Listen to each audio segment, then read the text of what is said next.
pendidikan seks itu dimulai dari usia sedini mungkin. Yang paling cocok itu pada saat anak mulai mempertanyakan, saya ini dari mana sih? Wanita itu rata-rata mencapai orgasme selama 13 menit. Sedangkan pria hanya lebih cepat. Betul. Rata-rata butuh 6 menit. Yes. Bukan miris kitanya. Guru ngaji. Bukan seorang, 10 orang.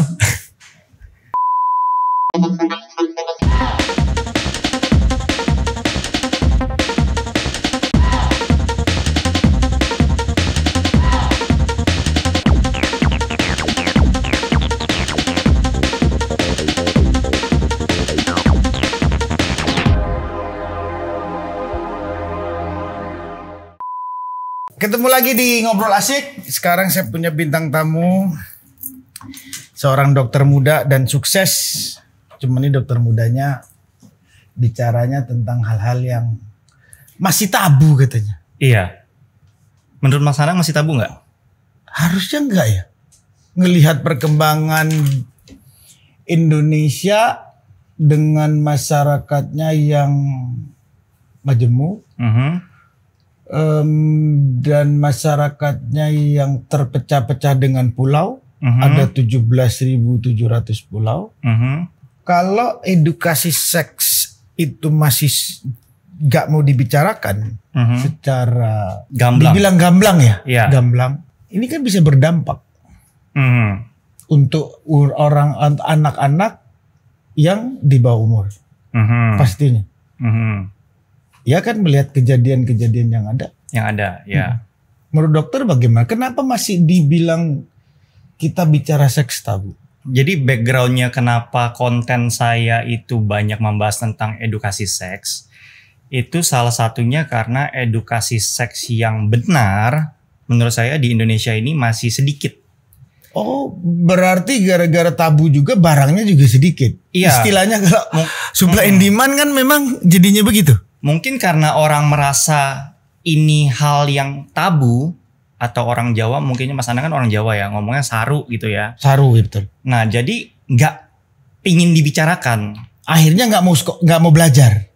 Akhirnya nggak mau belajar dan nggak mau diajarkan. Atau saya ngelihatnya mungkin orang, sebenarnya gini, pendidikan seks itu kan yang paling harusnya memberikan adalah kalau anak itu pendidikan dari orang tua, dan juga dari formal atau sekolah. Nah, cuman orang tua nggak tahu nih caranya mendidik anak tentang seks. Banyak kan gitu kasusnya. Oke, sebetulnya umur berapa sih anak-anak itu? Kalau di luar negeri itu apakah umur 5 tahun, 10 tahun, 8 tahun? Berapa sih? Ini banyak banget yang ditanya. Biasanya aku tanya balik. Coba Mas, menurut Mas Anang, kira-kira Mas Anang nyaman memberikan pendidikan seks ke anak pada saat contoh Azriel atau Aurel pada umur berapa? Ini kalau pertanyaan jadi dipertanyakan begitu, itulah yang bikin jadi tabu sebetulnya. Bingung kan? Jadi tabu. Jadi tabu ya. Coba kalau di apa ya istilahnya? Kita sama-sama memberikan pemandangan, akhirnya jadi budaya, rules, norma yang terjadi. Oh, ngomong seks tuh batasannya untuk umur segini tuh begini loh. Boleh gak sih ngomong seks? Oh boleh. Ini kan harus disampaikan ke publik. Iya. Jadi sebenarnya dari literatur dari studi-studi yang saya baca, pendidikan seks itu dimulai dari usia sedini mungkin. Nah, sedini mungkinnya yang Mas Anang kan nanya range-nya umur berapa. Betul. Nah, biasanya yang paling cocok itu pada saat anak mulai mempertanyakan, saya ini dari mana sih? Atau misalkan ngelihat, misalkan nih contoh ya, Kang Sulay kan lagi punya anak. Terus mungkin ada anak kecil, lihat kok ini dedek dari mana, nanya gitu, asalnya dari mana. Nah, itu biasanya di usia 5-6 tahun tuh Mas Anang. 5-6 tahun. Ya, anak 5-6 tahun tuh sudah mulai curious. Curious bukan masalah seks ya sebenarnya. Banyak hal. Iya, betul. Tapi biasanya kalau ini tuh biasa baby ini dasarnya dari mana. Nah, itu kan kita harus jelasin tentang seks kan. Nah, tapi sebenarnya nggak hanya dari 5-6 tahun. Pendidikan seks itu bisa dimulai dari sedini usia 2-3 tahun.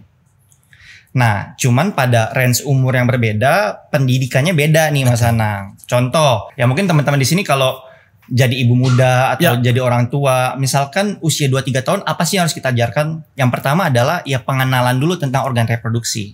Oke. Jadi pengenalan tentang body parts. Oke. So this is your private parts. Nobody can touch it. Yes. Ya, kayak include your father, except misalkan perempuan ya, Mas Anang. Include your father. Kalau laki-laki include your mother, except you. Kecuali misalkan kalau anaknya perempuan, ibunya yang bantu misalkan membersihkan, cebokin gitu. Kalau nggak ada ibu, baru ayah. Selain dua itu nggak boleh ada yang pegang. Include your brother, sister, your om, your tante gitu lah. Itu yang lebih penting ya? Itu yang penting. Makanya itu pendidikan seks seusia sedini itu sebenarnya. Pengenalan tentang body parts gitu. Sampai kalau kita, makanya ini kadang-kadang nggak sadar seluruh orang tua. Iya banyak sih orang tuanya. Anaknya udah pegang gadget. Yes. Betul kan? Di ruang tamu ada TV. Yes, betul banget. Betul kan? Ada tablet. Ada tablet. Ada tablet. Anak lagi main di ruang tamu. Tanpa sadar. Kita lagi nyetel film. Ada ciuman. Wow, jangan dong. Iya itu. Sering kan? Tepat banget. Kayak begitu. Apakah itu bagus? Apa begitu? Atau dijelaskan? Atau apa sih? Gini. Menurut dokter. Oke. Ini menurut aku ya. Karena sebenarnya ilmu tentang seks ini masih berkembang dan banyak. Oke.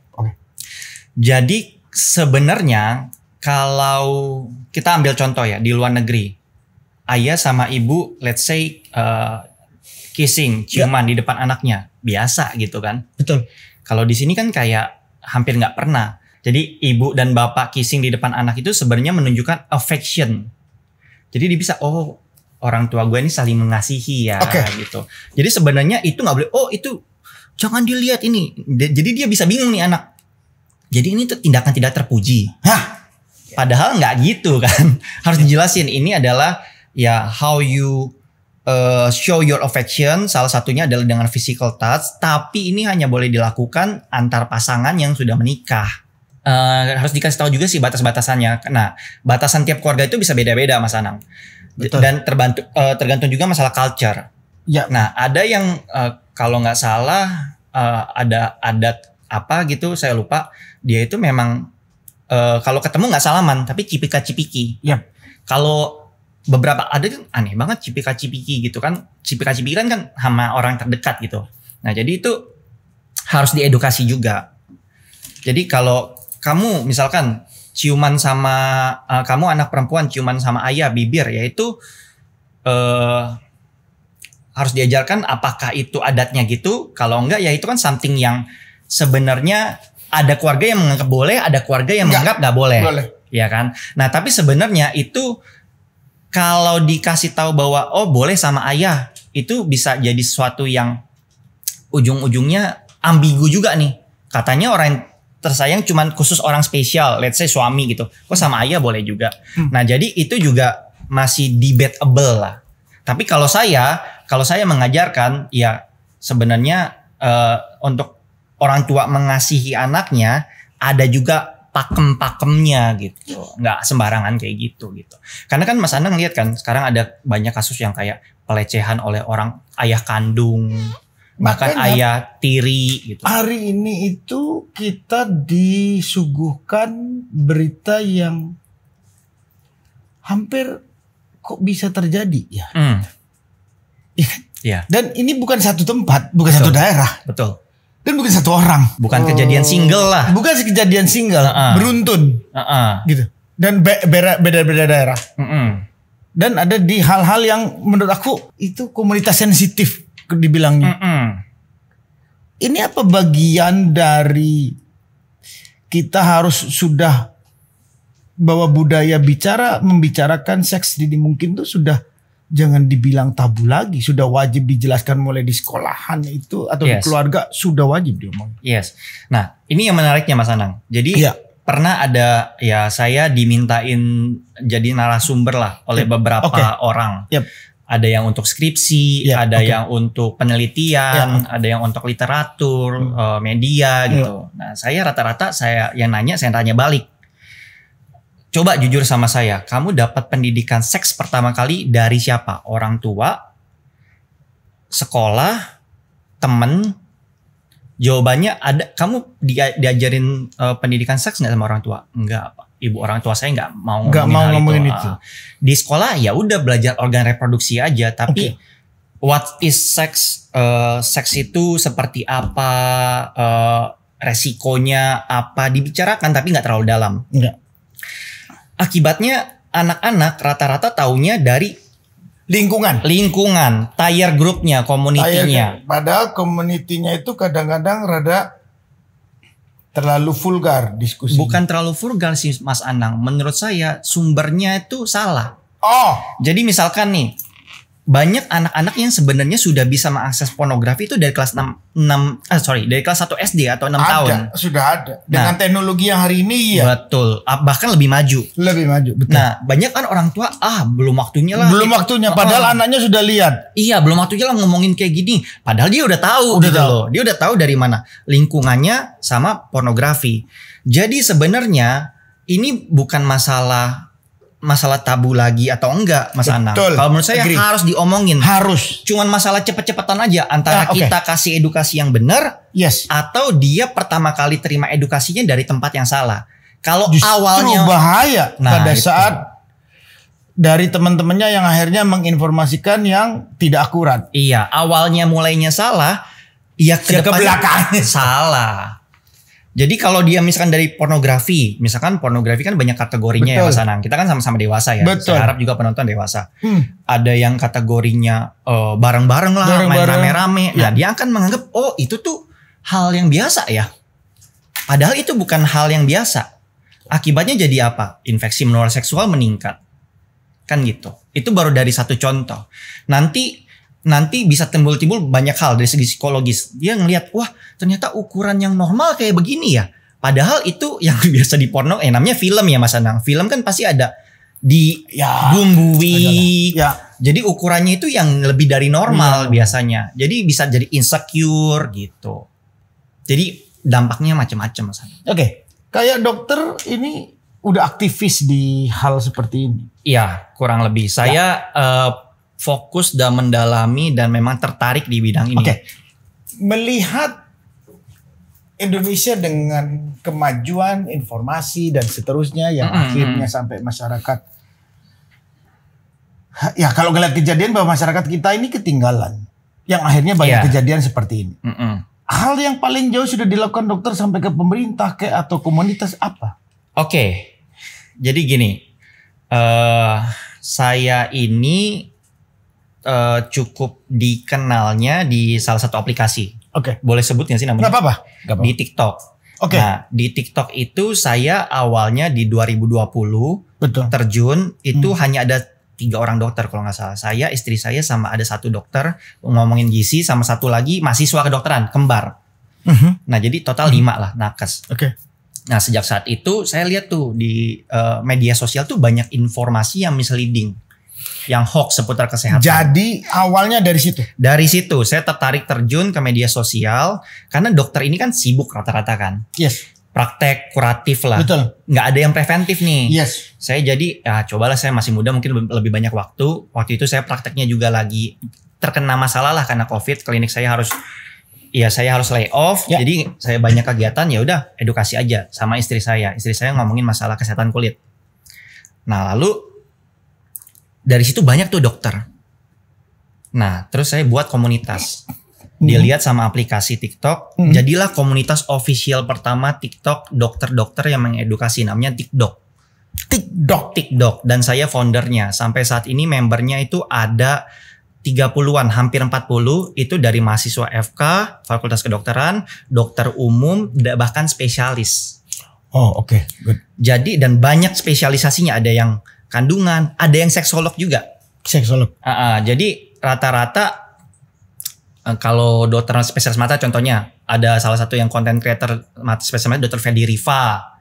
Nah, banyak juga deh yang artinya dokter-dokter semua ya. Tapi yang khusus bicara tentang masalah ini ada 3 sebenarnya. Ada saya, ada dokter Haikal Ansari, dia anti aging dan juga androlog.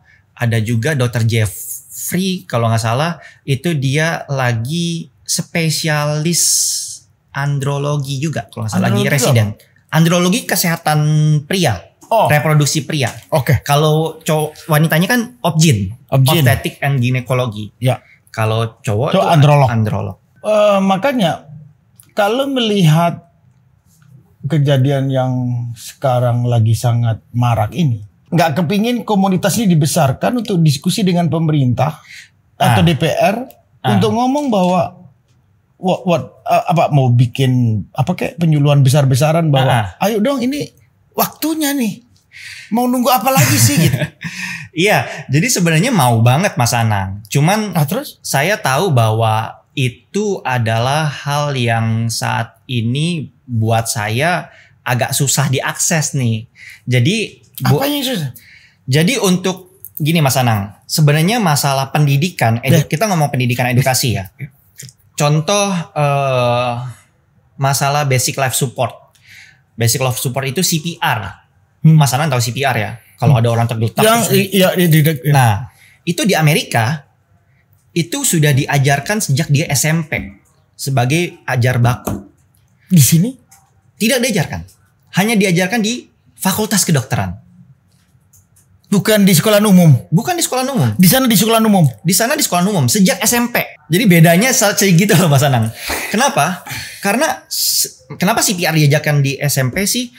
Karena gini, pada saat orang misalkan kena serangan jantung, yang bisa nolong tuh bukan dokter, yang bisa nolong tuh bukan tenaga medis, tapi orang terdekatnya. Ada golden time period. Jadi orang yang bisa nolong adalah sebenarnya orang di sampingnya. Sebelahnya. Jadi semua orang harus tahu akan hal itu dan mereka tahu akan hal itu. Oleh karena itu diajarkan di sekolah umum. Ini udah pernah disampaikan di Ikatan Dokter Indonesia kayak untuk diskusi dengan pemerintah atau dengan parlemen melalui Komisi Kesehatan. Ini sebenarnya stakeholdernya banyak Mas Anang. Karena kan kalau ini kan pasti harus ngomongin ke Menteri Pendidikan juga. Pasti. Dan harus ngomongin ke misalkan Kementerian Kesehatan. Jadi 2 doang. Kesehatan sama Kementerian Pendidikan doang. Iya, dan juga sebenarnya nggak hanya itu. Kita harus ada alat defibrilator. Ini kan dininya dulu bahwa edukasinya penting dulu, bahwa dimasukkan ke dalam kurikulum pendidikan dulu. Betul. Supaya masyarakat aware. Betul. Gitu. Apalagi Indonesia adalah negara kepulauan. Betul. Artinya ini kan banyak anak yang lagi main di pantai juga hari gini. Kalau ada apa-apa, ini kan sudah menjadi milik masyarakat pengetahuan ini. Betul. Nah, makanya saya mulainya dari terjun dulu memberikan edukasi yang saya bisa lakukan saat ini. Ya. Karena gini Mas Anang, salah satu video saya itu yang paling besar viewsnya 17 juta views. Satu video. Kalau dulu dokter kan mungkin mikirnya pendidikan edukasi kesehatan itu hanya dari penyuluhan. Betul. Ya kan? Dan sekarang penyuluhan butuh makan waktu. Betul. Makan biaya. Betul. Harus bikin panitia dan segala macam. Nah sekarang sebenarnya pendidikan edukasi kesehatan, kalau saya di seksual dan lebih banyak lagi topiknya, itu efektif dengan sosial media. Oke, makanya pemanfaatan sosial media ini kan sudah berjalan. Kita udahlah. Memang sosial media paling freedom, paling bebas, paling demokrasi. Udah, kita gunain. Dokter udah gunain. Masyarakat sudah akses. Udah ratusan juta orang sekarang akses sosial media. Ada masyarakat kita dengan 270 juta, 20 juta orang ini yang nggak bisa akses. Belum di desa-desa. Yes. Ini harus lewat apa? Jalur pendidikan.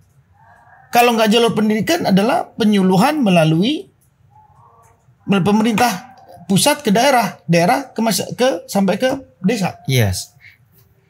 Nah, ini pertanyaannya sebenarnya rumit Mas Anang buat saya. Kenapa? Karena gini, kalau saya mikirnya lebih gampang membuat video edukasi dan diakses banyak orang karena sekarang sepertinya ya yang saya lihat ya, pertumbuhan teknologi itu lebih cepat daripada pertumbuhan kebijakan. Itu selalu. Ya. Itu selalu. Oleh karena itu, daripada nunggu nih pemerintah bikin kebijakan pendidikan, jangankan yang di desa-desa, yang di kota aja belum dapat nih. Saya yang rasa di kota aja belum dapat. Saya rasa aksesnya gadget akan lebih cepat. Sosial media lebih cepat ke desa-desa. Orang sekarang di desa-desa juga udah mulai kok. Anak-anaknya sudah Iya, main. tapi kalau itu dokter adalah bagian yang mendapat legitimasi baik oleh pemerintah, itu kan trusted publiknya tinggi. Yes, betul. Let's say tahu-tahu ada yang nyeleneh dikit, wah repot. Ya, itu masalahnya. Iya kan? Kan karena dokter nggak ada pakem juga. Sebenarnya nanti ini ngomongnya dengan pemerintah baik di pusat maupun daerah sampai desa ini kayak apa nih? Jangan-jangan dokter nih overlap nih. Nah, ribut deh jadi salah lagi dokter. Nah, makanya saya nggak mengarah ke sana. Oh, oke. Makanya tadi Mas Anang bilang kenapa kok nggak ke masalah kebijakan? Karena saya bukannya pesimis ya. Saya melihat yang ada saat ini. RUU kita bahas deh. RUU kekerasan seksual. Yes. Ya, sekarang aja masih belum selesai. Itu masih pro dan kontra. Nanti ya aktivis-aktivis kayak saya bilangnya itu adalah untuk mencegah pelecehan seksual. Tapi ada orang-orang yang bilang itu melegalkan free sex. Nah ini aja debatnya itu nggak selesai. Kalau kita ngomongin kebijakan. Nah makanya daripada saya nunggu itu malah dan buang berbuat, waktu, malah nggak berbuat. Saya ya udah pasang kamera, video, edukasi aja. Mau terima ya. Berapa boleh. dokter yang mau kayak dokter? Sedikit. Di anggota saya itu sekarang ada 30-an, hampir 40 yang terdaftar. Yang terdaftar maksudnya ini bukan organisasi ya. Ini cuma komunitas kumpul-kumpul tapi dijadikan official community dari platform. Karena kebetulan TikTok juga itu sering ada campaign edukasi kan. Selain campaign misalkan kemarin ada TikTok Shop lah. Saya rasa platform ini tuh bagus. Karena dia sering ada edukasi kayak misalkan sama-sama belajar, hashtag sama-sama belajar, hashtag tahu gak sih, hashtag yuk cari tahu, hashtag di rumah aja. Itu banyak banget. Dan saya menggunakan itu untuk menunggangi itu untuk edukasi saya gitu. Dokter sudah seterbuka ini mempergunakan teknologi. Artinya sekarang masyarakat yang sudah melek teknologi juga seluruh desa kita juga sudah penetrasi pemerintah mengenai internet ini kan sudah masif ya. Yang paling parah pernah diakses oleh masyarakat menanyakan apa paling banyak? Menanyakan kalau di seksual sebenarnya nggak ada yang paling parah ya. Saya lihat karena mereka pingin belajar. Oh, oke. Nah, cuman yang saya miris adalah gini. Ada yang pernah ngomong sama saya di komen bahwa, "Dok, tahu nggak sih?" Ya intinya dia ngomong dia bersyukur lah. Ada orang yang membahas tentang hal ini, edukasi tentang ini. Karena saya mau pakai menstrual cup. Mas Ana tahu menstrual cup? Ya. Mau pakai menstrual cup itu saya belajarnya dulu di salah satu situs porno. Ternyata saya baru tahu tuh, ternyata di situs porno ada segmen juga yang edukasi seksual. Saya kira, terus saya tanya kenapa? Karena saya cari akses yang benar nggak ada. Gak ada. Karena dia mau nunjukin aja kan ya disensor lah, nanti kena community guideline lah, apa segala macam. Kalau di sana kan ya bebas, terbuka, cara masukinnya gimana, organnya gimana kan, gitu. Itu sih mirisnya. Padahal kalau kita mau mengurangin kejadian-kejadian seperti yang hari ini dialamin kita ini, ini kan harusnya sudah keniscayaan. Iya. Dan sebenarnya perlu keterbukaan pemikiran mindset dari masyarakat. Karena gini Mas Anang. Mas Anang tadi nanya, banyak gak sih dokter yang mau terjun kayak gini? Gak banyak.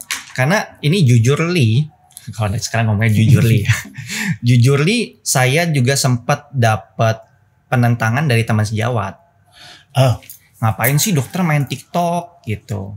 Ngapain sih kayak dokter kok TikTokan joget-joget edukasi? Kalau saya bilangnya di dalam hati dan saya sampaikan kayak gini. Jadi sebenarnya masyarakat itu mindsetnya adalah edukasi itu boring.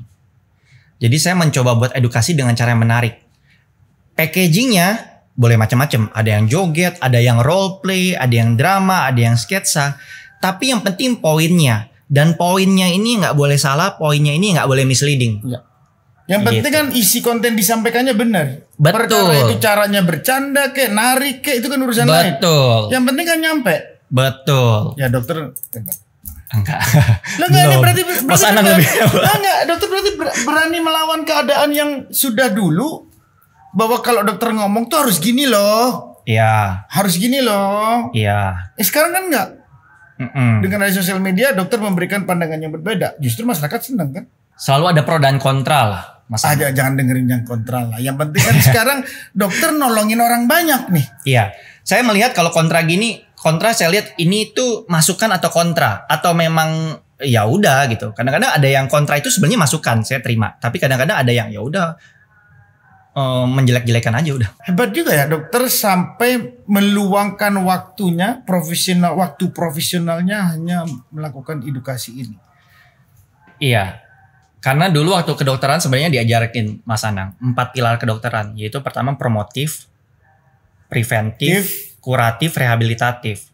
Nah, dulu saya di kuratif rehabilitatif. Dulu saya di rumah sakit internasional swasta, bekerja di ICU, UGD sebagai dokter jaga, GP, terus di ruang rawat inap juga. Terus saya sempat kerja di klinik juga.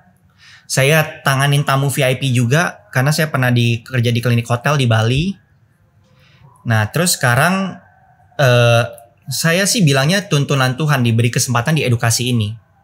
Nah, terus saya lihat ternyata di edukasi ini sedikit. Dan ternyata ini tanda kutip dibutuhkan oleh masyarakat. Nah, sekarang kalau Mas Anang buka TikTok, dokter tuh udah banyak banget tuh.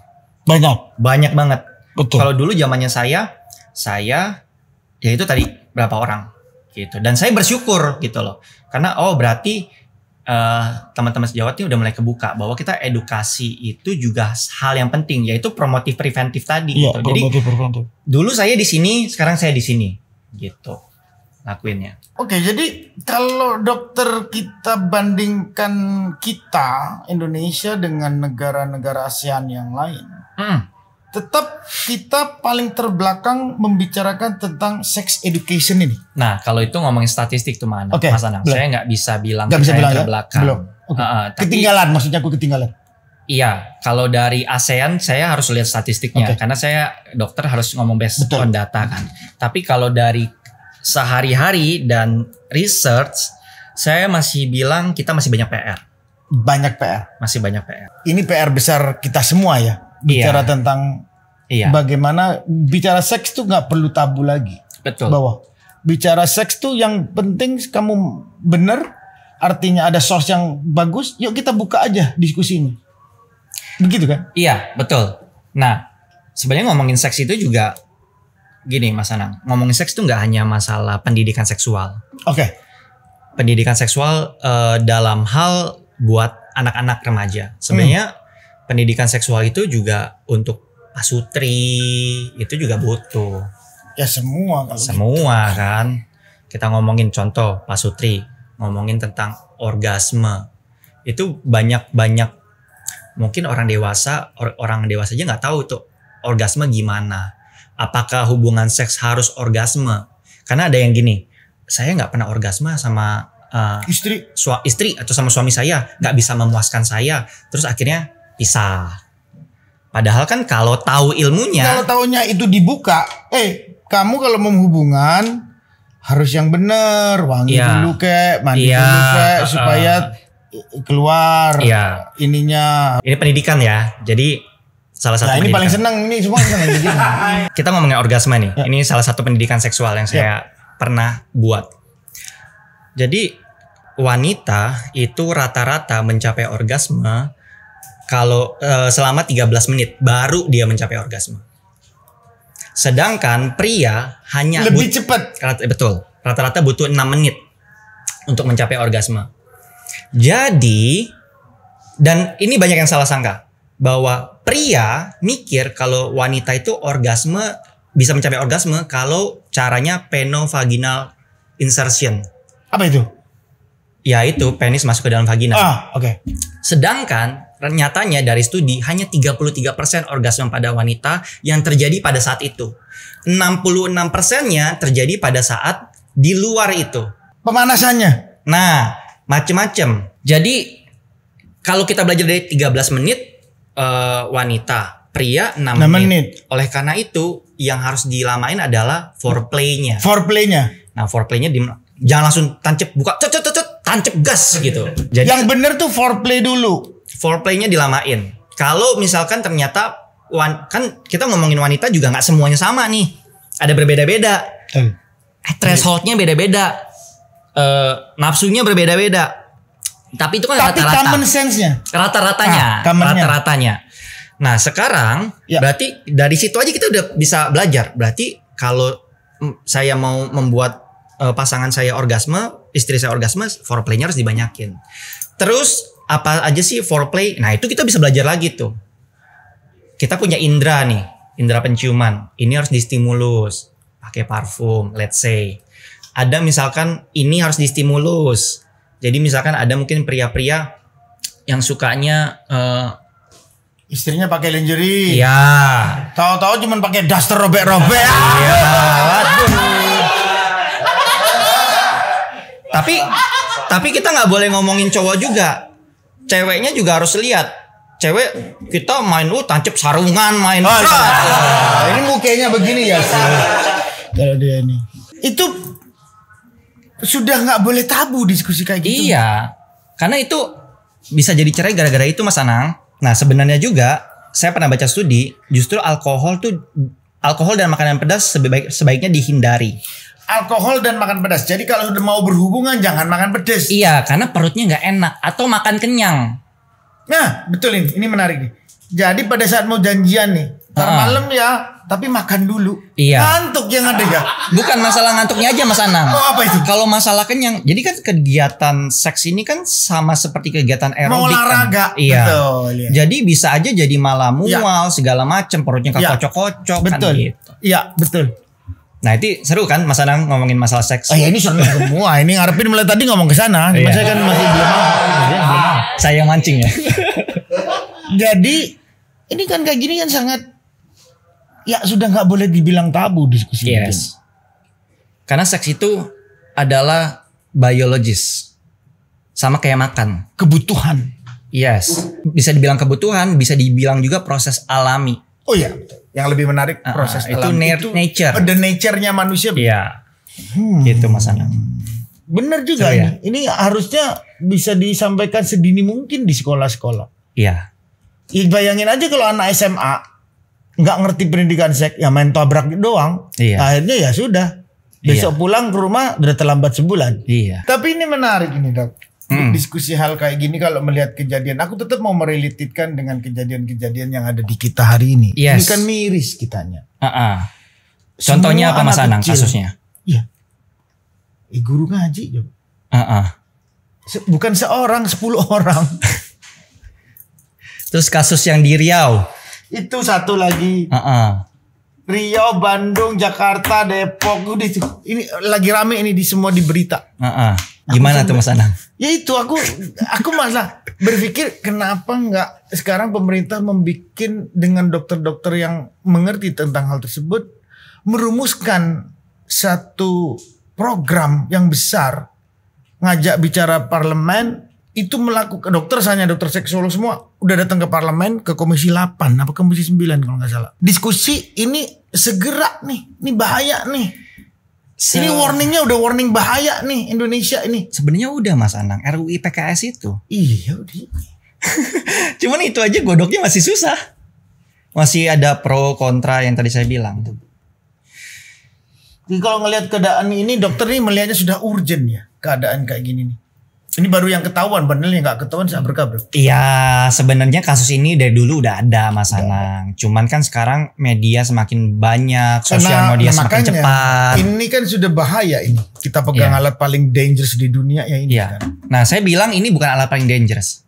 Oh gitu. Ini pedang bermata dua. Oh iya betul. Ya, ini bisa dipakai sebagai barang yang dangerous kalau kita pakai sebagai barang yang dangerous. Tapi kalau pakai nontonin misalkan podcast ini kan bagus, edukasi, positif. Jadi positif.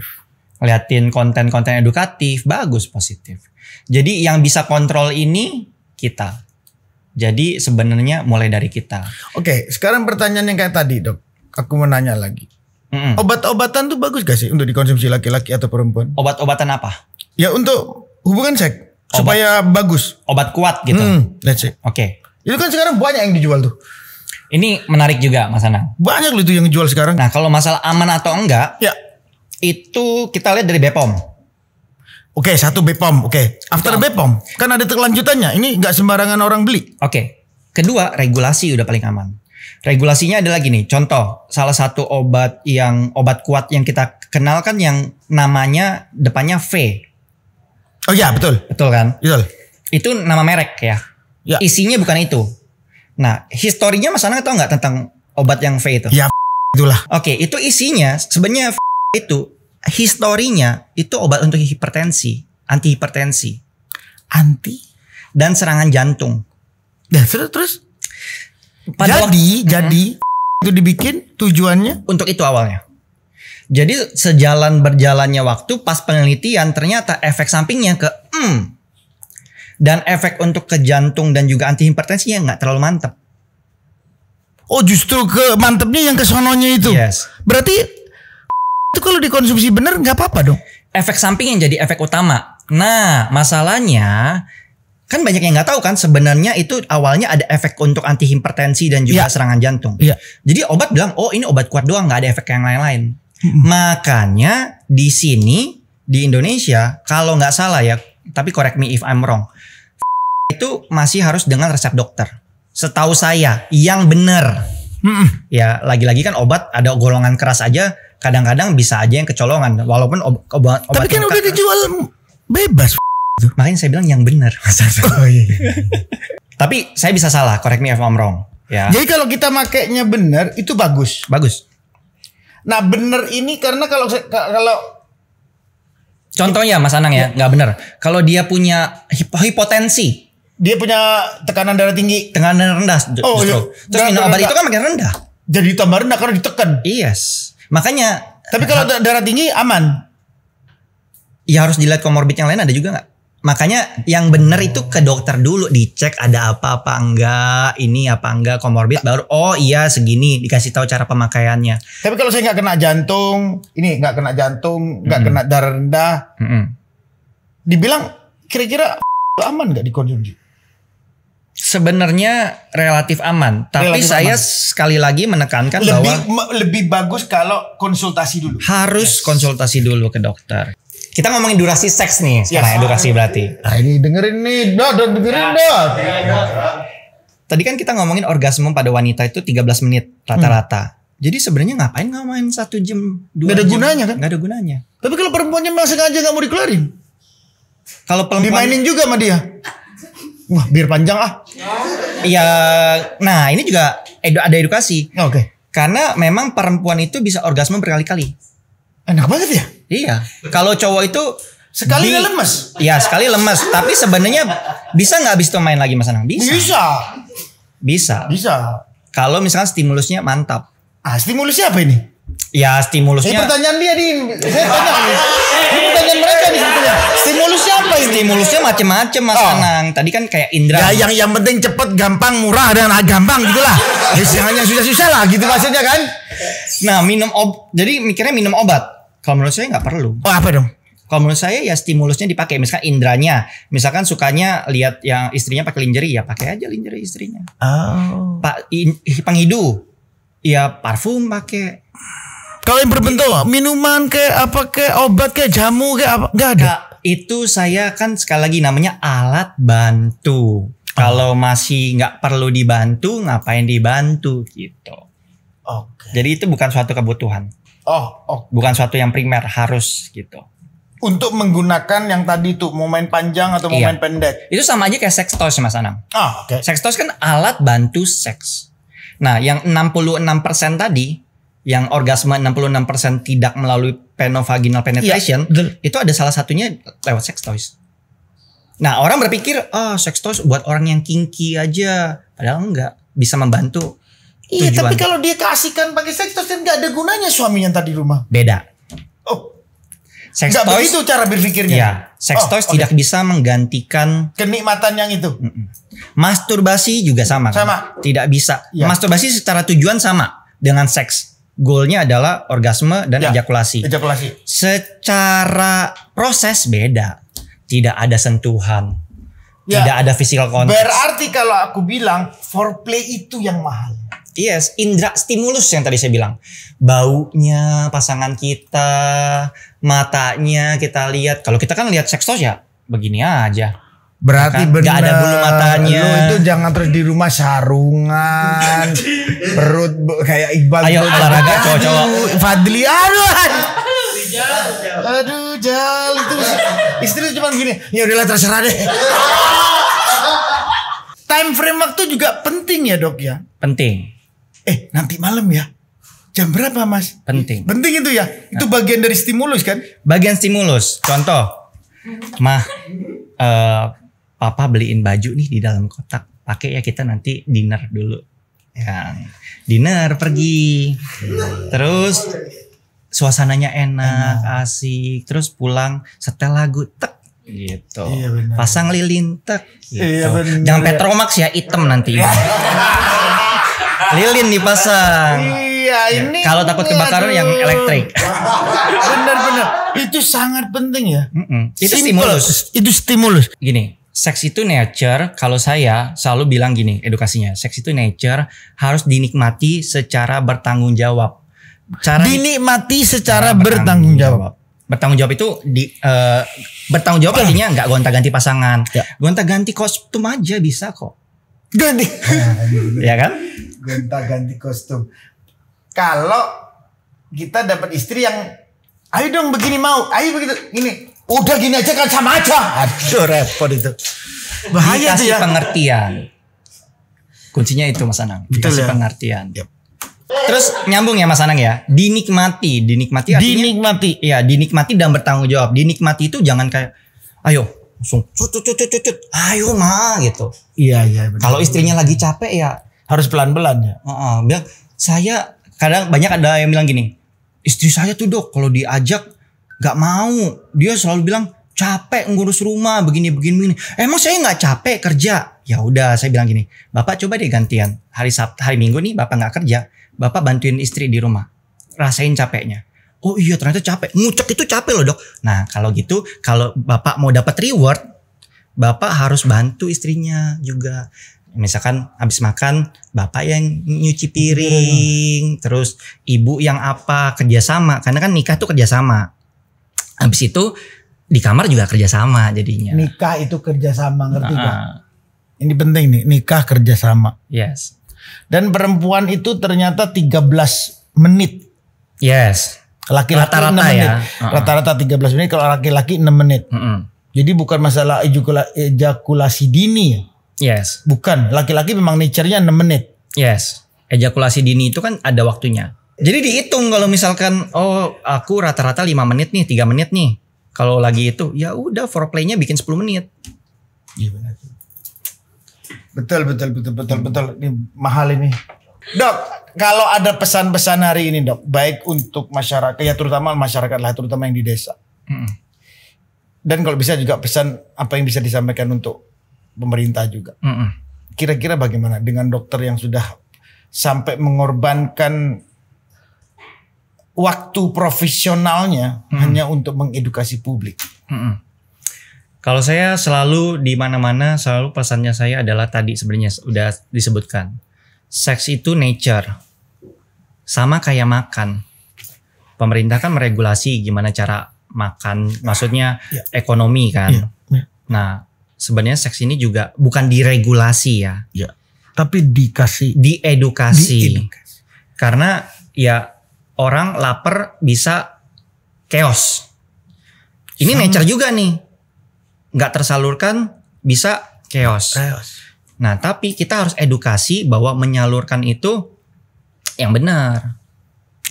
Harus ya misalkan ada prosesnya pernikahan dan segala macam. Nah terus bahwa seks itu adalah kalau buat saya seks itu adalah hadiah dari pencipta. Harus dinikmati secara bertanggung jawab. Karena ini nature harus diedukasi. Dan edukasilah anak-anak Anda sedini mungkin, pria maupun wanita. Pria untuk bisa menjaga dirinya dan harkat martabat wanita, wanita juga harus bisa menjaga dirinya, merespek dirinya, dan juga merespek nanti pasangannya. Oke. Gitu. Jadi timbal balik. Very good. Nikah kerjasama dan juga ya jangan malu lah, edukasi seksual bicara itu harusnya penting. Sudah penting karena nature tadi. Kalau nggak tahu dari ibu bapak atau dari sekolah, dia pasti tahu dari teman lain, tempat lain, teman atau pornografi. Tinggal duluan aja, percaya sama saya. Karena itu nature. Yes. Itu buat ibu-ibu, bapak-bapak, termasuk buat saya, bahwa pendidikan seks sedini mungkin itu wajib dilakukan. Bener ya? Wajib dilakukan. Bahwa komunikasi seks kita semua harus dibuka. Karena ini kebutuhan yang sangat dasar. Dasar, betul. Inilah pertemuan dengan Dr. Joe. Guys, dokternya seru, masih muda. Tapi hebatnya dia, aku salut. Karena sudah mau melakukan edukasi yang mengorbankan waktu profesionalnya demi kita semua. Jadi sekali lagi buat Dr. Joe, mudah-mudahan Dr. Joe terus sehat. Amin.